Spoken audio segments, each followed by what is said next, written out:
Boston Harbor. And when the custom officers come. I don't see the plane. Right. Okay, thank you everybody for coming today. A few stragglers are coming. If you have not checked in with me, just let me know. I just have a sign-in sheet. Do that.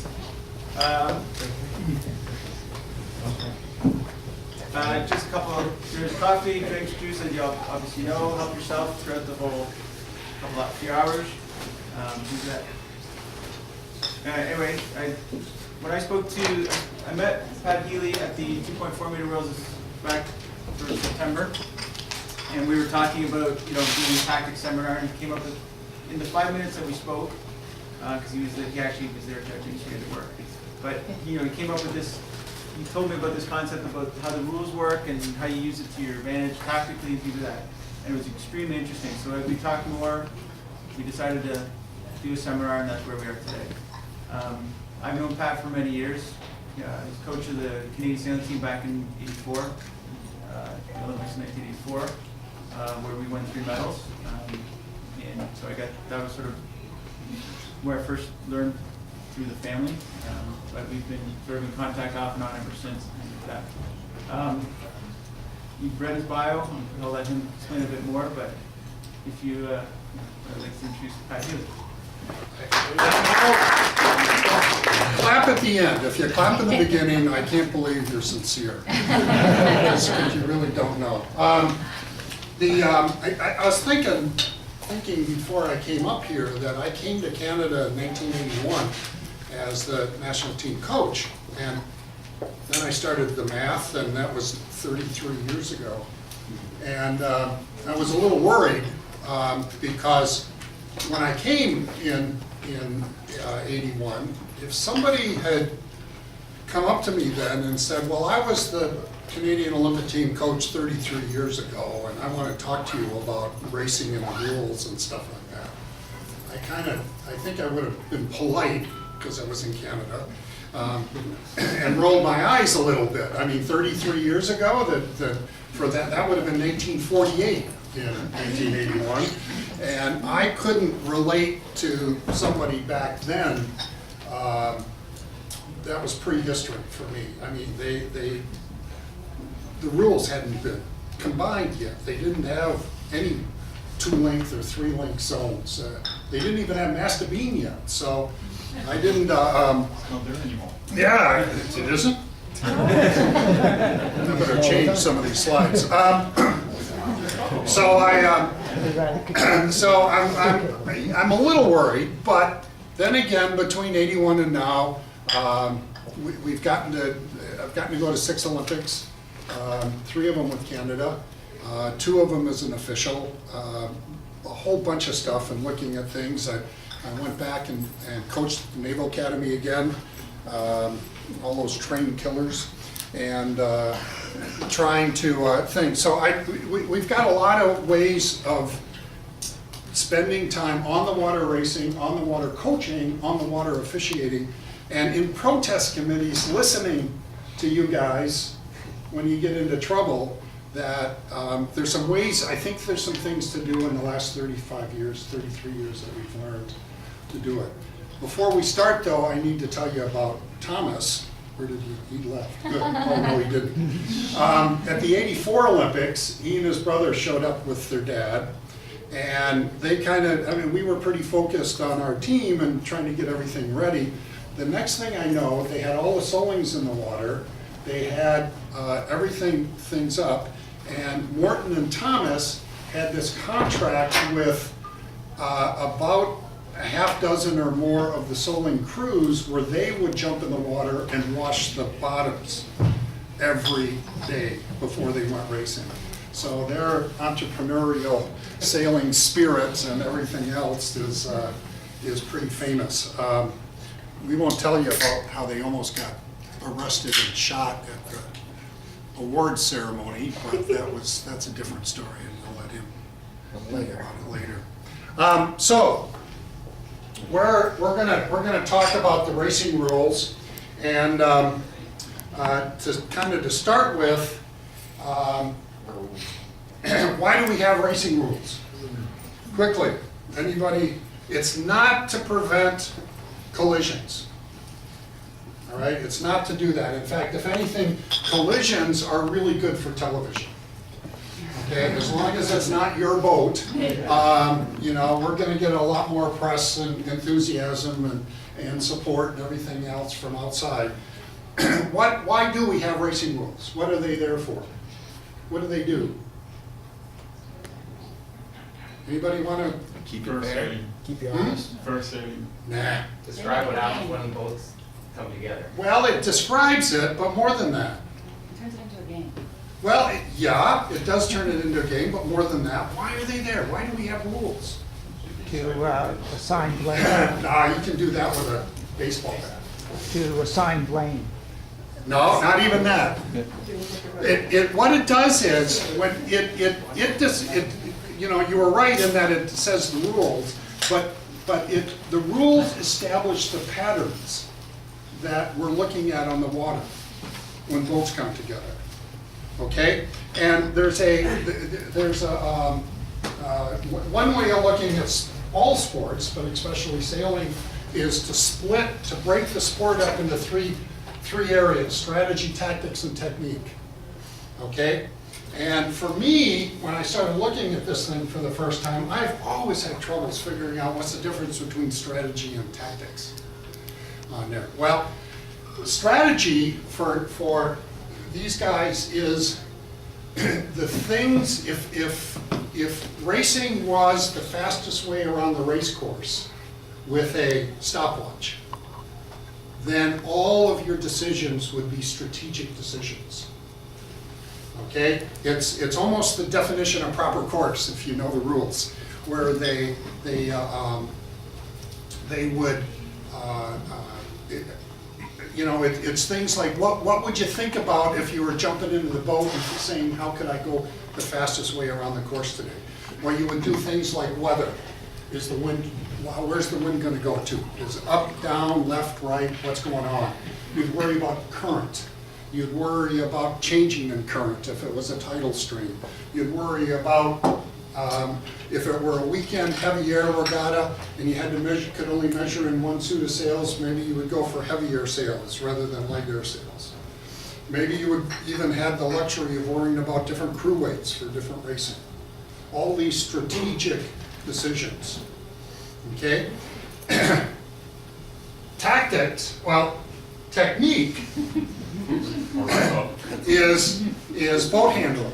It's getting the spinnaker up and down. It's tacking, jibing, keeping speed up.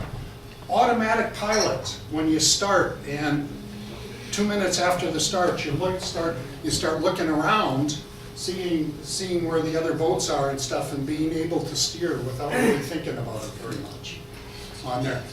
Those are the techniques parts. The tactics is what happens when everybody has the same strategy. It's what happens when boats come together. Okay, make sense? All right, and therefore, in tactical situations, 75% of the tactics is pattern recognition. Who recognizes what's going on first, begins to see the pattern set up, and then can respond by setting their boat up in the correct position. All right? And the last 25% is the racing rules, because they define what happens when the boats come together. All right? So if I had a situation like, you know, if that's the weather mark, if a third of the way up the fleet, suddenly I'm seeing that there's a whole bunch of boats on the front row, on the same high ladder rung. All right? What's going to be the pattern that I'm thinking about pretty soon? All right? Well, if there's more than average on this front row, we're all moving fast with the same speed, it's gonna get pretty crowded at the weather mark, right? Now, what would you do tactically? Tactically, you might look around and say, whoa, it's pretty crowded up here. Let's tack early.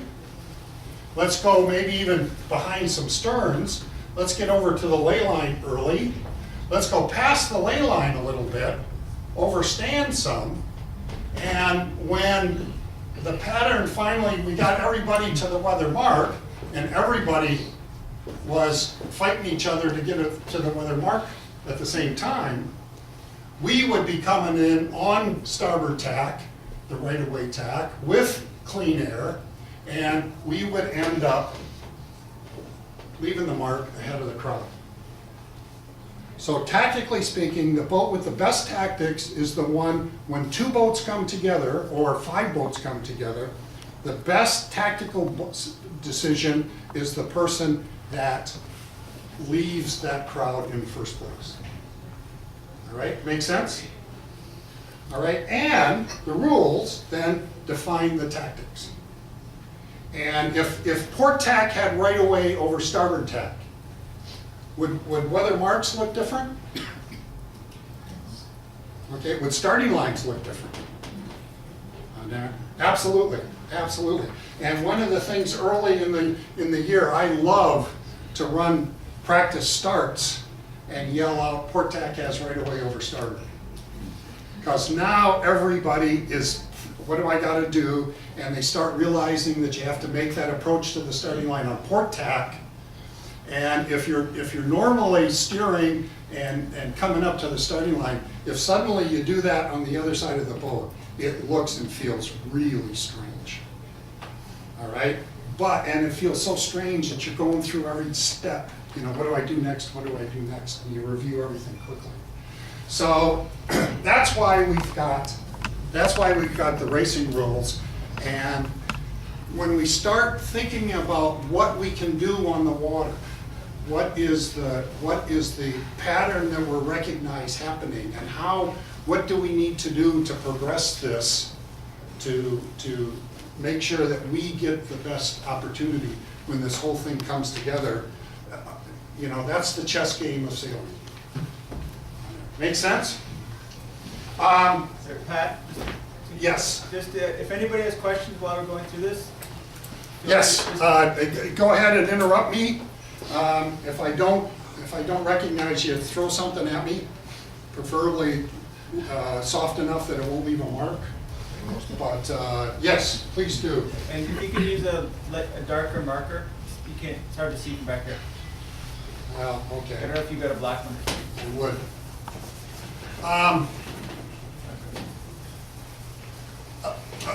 If you allow me a little bit of a side before we leave this, actually well, we can try this marker.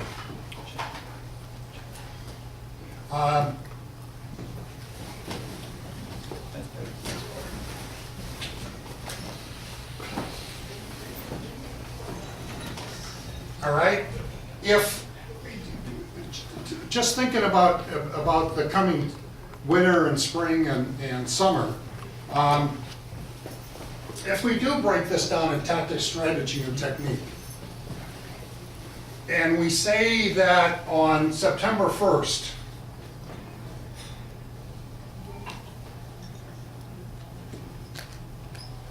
you were as good as you were going to get in 2014. All right, and now we don't sail between now and March. And we go down to Florida maybe, or maybe it's going to be May or June, and we don't get out of Ontario, and we don't get a chance to get in the boat again until almost the beginning of summer. How much do these different areas degrade over the winter on there? Which degrades the least, do you think? Anybody want to state an opinion? What? Strategy? Strategy.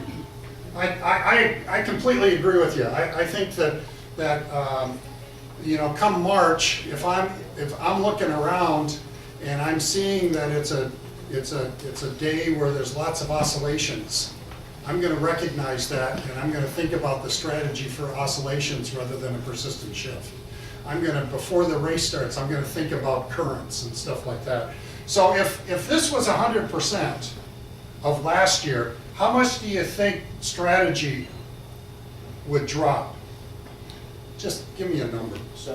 70, 80, Sorry. 70? 80. Okay, let's say 75.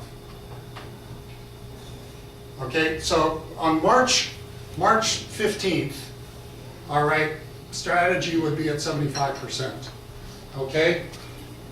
Technique, how much does that drop compared to strategy? A lot more or a little? A lot, yeah, I agree too. And for me, going to the midwinters, I'm always praying that it's not a heavy downwind run to the first starting line on there, because I'm sitting in the boat and I'm wondering if I should have focused on tennis, this year. It just, the boat doesn't feel good, I don't feel good, everything's a little things. If strategy was 75%, what do you think technique is? 50. 50? Okay. I agree completely. All right. What about tactics? More, less, middle? What do you think? 75. For me, it's pattern recognition. It's more than strategy, because I've lost some of the anticipation. I've lost a little bit of it. I'll get to a weather mark and I'll be a half a step behind. I'll be suddenly thinking, I know exactly the mistake I'm making right now as I'm turning around and trying to go bin, or I'm trying to anticipate my main sheet trim as I pull up and get off in there. So for me, it's somewhere in between, and let's say 62.5%. All right. Okay, now, if you're trying to plan ahead and get your sailing program back to where it was on September 1st as quickly as possible, it would be better if you were back at the September 1st level on June 1st rather than July 15th. Okay, because you're going to get better. There is going to be, hopefully, a 2015 level. This is hard to write on there. And the sooner we get back to 2014 levels, the more we can start building on that, right? Okay, so coaching-wise, the best advice is fix the worst first. All right, so that would mean early in the season, whenever your season starts, try to focus on what? Technique, boat handling. All right, and how do you measure how much effort you're putting in boat handling? It's exactly that. Hours on the water.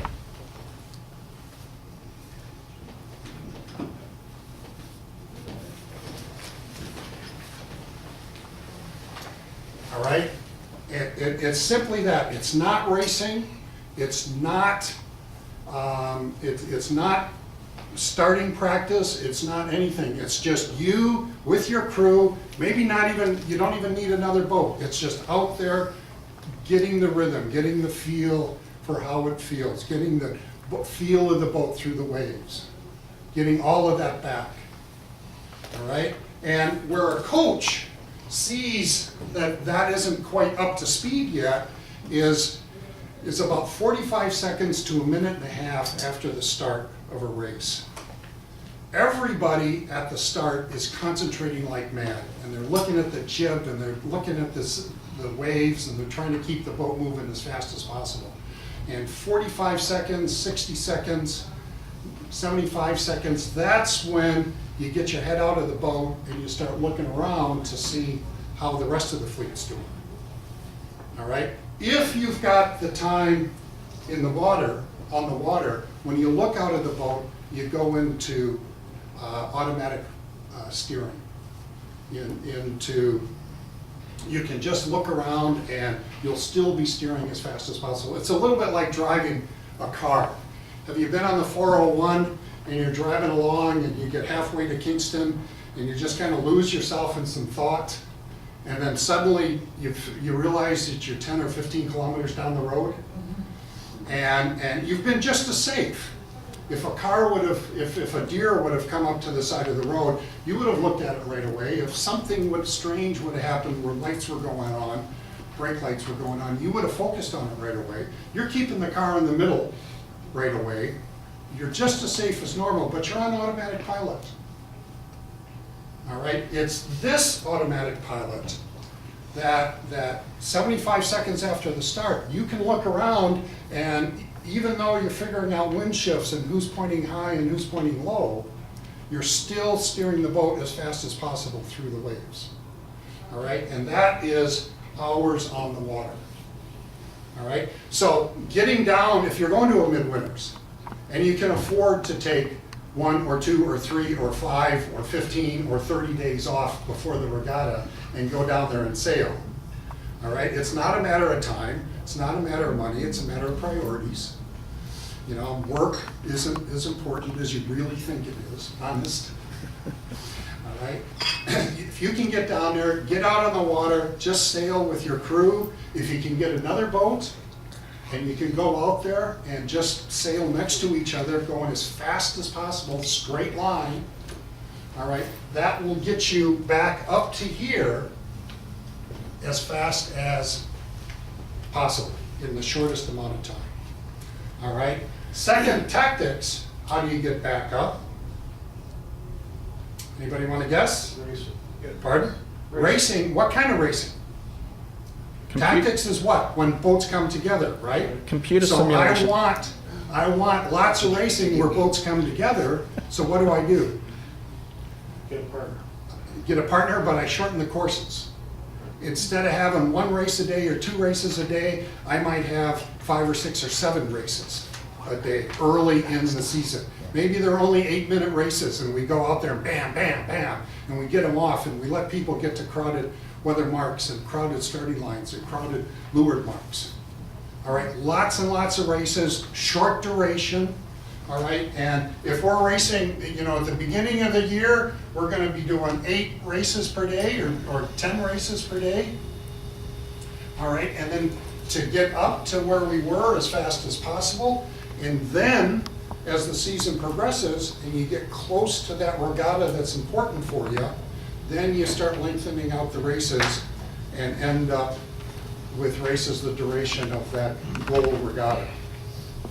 All right, and those goal regattas are what? They're typically 75 minutes, maybe 90 minutes. Target times for races 75 and 80, sometimes 120 minutes. All right, and strategy then is once you get level on this thing, strategy, you can almost bring up reading the magazines in the wintertime.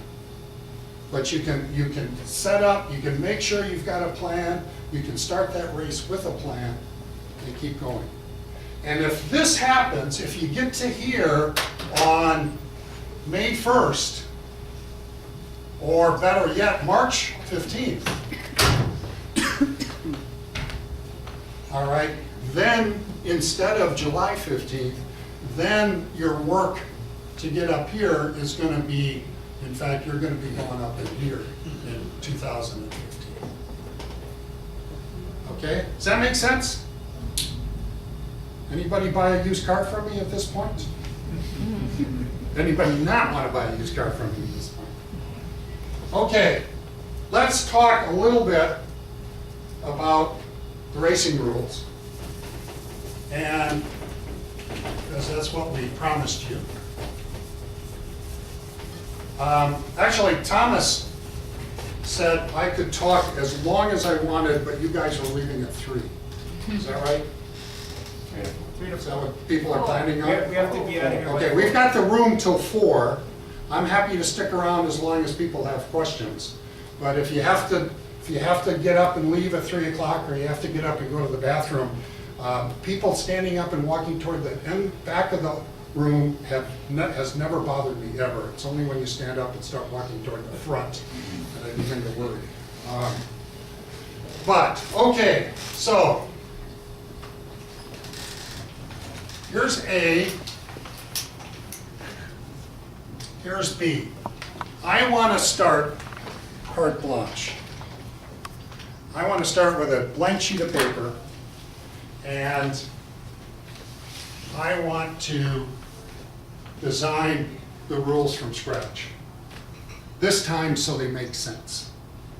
All right, and they're simple. All right, so if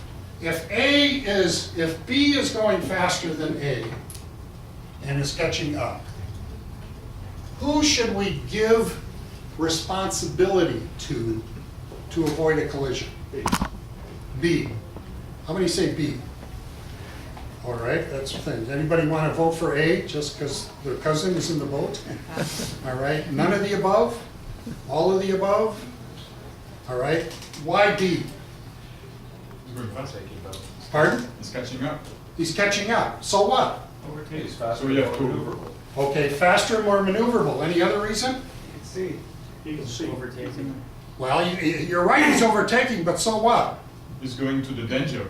On there. Assuming the danger is in front. he's All going right, to well, steer there forward. will be danger, it's in front, but I mean, the skipper's back here, so he has to look through his crew, he's gotta look through the sails, everything else. The skipper here can just turn around and figure out there's a bow ready to knock him over, and there's probably more incentive for him to stay out of the way than him. He also has the choices, so he can put himself in a position where he can maintain more control of his boat than the other, than A. Maintain more control, what do you mean by that? Well, if he goes to windward, for Right. example, he's going to have the advantage of having full sails and not being blanketed and being able to be more maneuverable. Right, okay. And what you said before was he's more maneuverable. Why is he more maneuverable? He can go windward, he can go leeward, he can run over the top of the guy, he can Yeah, stop. but this guy can do everything else too, that He does, can't except stop. participate in these things. Except stop, that would be bad. He has the wind. Why is B more maneuverable than A? Well, he has the wind, He has the wind? yeah. Well, they're actually, I think they've got the same wind. Okay, you said he's faster. Why is faster more maneuverable? It's got water flow over the rudder to steer. Okay, the flow over the rudder and the keel, the faster the flow, the more the boat responds to the movement, right? If you're DIW, if you're dead in water and you put the rudder over, there's no water going past your rudder or your keel, what happens to the boat? Nothing. All right, it's pretty boring. All right, if he is going faster than him, who's more maneuverable? B is, and I think what you've said is you want the more maneuverable boat to have responsibility to keep clear, to avoid the contact. Make sense? All right, good. I agree. All right, what about in this situation?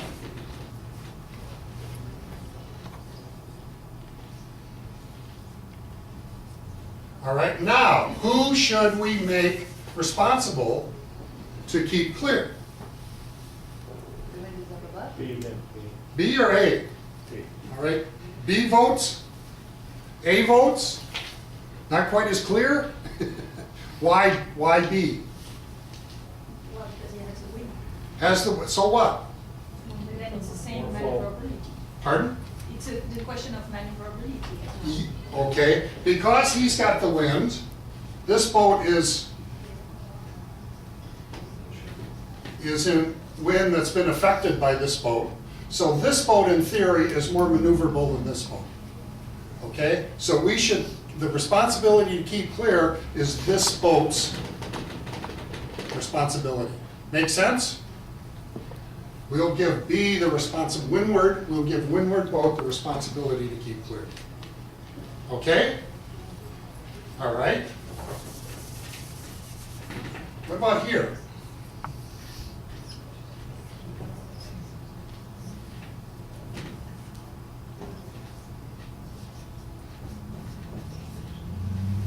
Okay? Who wins the maneuverability test? It's a tie. Arbitrary. All right, so who should we give the responsibility to? B or A? Well, B is. B. Hmm? B is responsible to. B is responsible. B is responsible. to avoid. Okay, how do we decide that? Rules. TAC. By the rules. Pardon? The rules, Port TAC. Yeah, but no, we start with a white sheet of paper. We're making our own rules. How do we decide B? It's arbitrary. It's arbitrary. So do you want to flip a coin? That's Huh? typically, don't want to flip a coin. You have to choose which side. Want to choose it. Huh? No, let's, we could, who's got a coin I can flip? Who's got it? Does anybody? Come on.